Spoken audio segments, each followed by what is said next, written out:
ನಂಬಿ ಬಂದೆ ನಿನ್ನ ಹಿಂದೆಯೇ, ಜೀವದ ಮಾರ್ಗವು ನೀನಲ್ಲವೇ.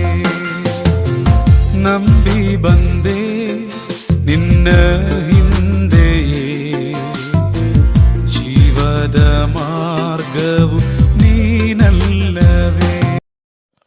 ಕರ್ತನಾದ ಯೇಸು ಕ್ರಿಸ್ತನ ಅತಿ ಪರಿಶುದ್ಧ ನಾಮದಲ್ಲಿ ನಿಮಗೆಲ್ಲರಿಗೂ ಕೂಡ ವಂದನೆಗಳು. ಈ ದಿನದ ವಾಕ್ಯ ಮತ್ತಾಯನು ಬರೆದ ಸುವಾರ್ತೆ 5ನೇ ಅಧ್ಯಾಯ 4ನೆಯ ವಾಕ್ಯ.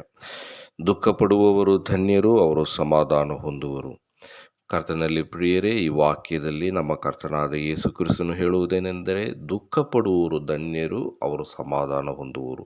ಈ ದುಃಖಕ್ಕೆ ಕಾರಣವೇನೆಂದರೆ, ಒಬ್ಬ ವ್ಯಕ್ತಿಯು ಯಾವಾಗ ತನ್ನ ಆತ್ಮಿಕ ಸ್ಥಿತಿಯು ಅದು ಕರ್ತನಾದ ಯೇಸು ಕ್ರಿಸ್ತನಲ್ಲಿ ನಂಬಿಕೆ ಇಡದೇ ಇರುವುದರಿಂದ ಮತ್ತು ಪಾಪದ ನಿಮಿತ್ತವಾಗಿ ಅದು ಬಹಳ ಒಂದು ದುರದೃಷ್ಟಕರವಾದಂಥ ಸ್ಥಿತಿಯಲ್ಲಿದೆ ಮತ್ತು ನಾಶನದ ಮಾರ್ಗದಲ್ಲಿದೆ ಮತ್ತು ಯಾವ ನಿರೀಕ್ಷೆ ಇಲ್ಲದ ಒಂದು ಸ್ಥಿತಿಯಲ್ಲಿದ್ದೇವೆ ಎಂಬ ಒಂದು ಮನಸ್ಥಿತಿಗೆ ಯಾವಾಗ ಬರ್ತಾನೋ ಆಗ ನನ್ನ ಈ ಒಂದು ದುಸ್ಥಿತಿಗೆ ಕಾರಣ ನನ್ನ ಪಾಪವೇ ಎಂಬುದಾಗಿ ಅರ್ಥ ಮಾಡಿಕೊಂಡು ಅವನು ತನ್ನ ಪಾಪದಿಂದ ಬಿಡುಗಡೆಯನ್ನು ದೇವರಲ್ಲಿ ಬಯಸಿ ಆತನು ಬಹಳವಾಗಿ ದುಃಖ ಪಡುವಂಥ ಸಮಯದಲ್ಲಿ ನಮ್ಮ ಕರ್ತನಾದ ಯೇಸು ಕ್ರಿಸ್ತನ ಆ ಸುವಾರ್ತೆಯಲ್ಲಿ ಆತನ ನಂಬಿಕೆ ಇಡುವಾಗ ಆ ಒಂದು ಯೇಸು ಕ್ರಿಸ್ತನು ತನ್ನ ಪಾಪದ ಪರಿಹಾರಕ್ಕೋಸ್ಕರ ಶಿಲುಬೆಯಲ್ಲಿ ತನ್ನ ಪ್ರಾಣವನ್ನು ಕೊಟ್ಟನು, ಸಮಾಧಿ ಮಾಡಲ್ಪಟ್ಟನು, 3ನೇ ದಿನ ಜೀವಂತನಾಗಿದ್ದು ಬಂದನು ಎಂಬ ಸತ್ಯವನ್ನು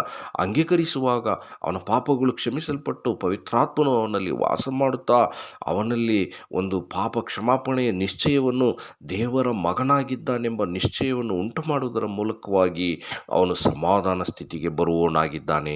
ಆದುದರಿಂದ ಪ್ರಿಯರೇ, ನೀವು ಕೂಡ ನಿಮ್ಮ ಪಾಪಗಳ ಕುರಿತಾಗಿ ನೀವು ದುಃಖ ಪಡುವವರಾದರೆ, ನೀವು ನಿಮ್ಮ ಒಂದು ದುರವಸ್ಥೆಯ ಕುರಿತಾಗಿ ಅರಿವುಳ್ಳವರಾಗುವುದಾದರೆ, ಈ ದಿನವೇ ನೀವು ನಮ್ಮ ಕರ್ತನಾದ ಯೇಸು ಕ್ರಿಸ್ತನಲ್ಲಿ ನೀವು ನಂಬಿಕೆ ಇಡುವುದಾದರೆ, ನೀವು ನಿಮ್ಮ ಪಾಪಗಳ ಪರಿಹಾರ ಹೊಂದಿಕೊಂಡು ಆ ಸಮಾಧಾನವನ್ನು, ದೈವಿಕವಾದ ಸಮಾಧಾನವನ್ನು ನೀವು ಹೊಂದಿಕೊಳ್ಳುವಿರಿ. ಹಾಗಾಗುವಂತೆ ದೇವರು ತಾನೇ ನಿಮಗೆ ಸಹಾಯ ಮಾಡಿ ನಡೆಸಲಿ. ನಮ್ಮ ಕರ್ತನಾದ ಯೇಸು ಕ್ರಿಸ್ತನ ನಾಮದಲ್ಲಿ ದೇವರಿಗೆ ಮಹಿಮೆ ಉಂಟಾಗಲಿ. ಆಮೇನ್.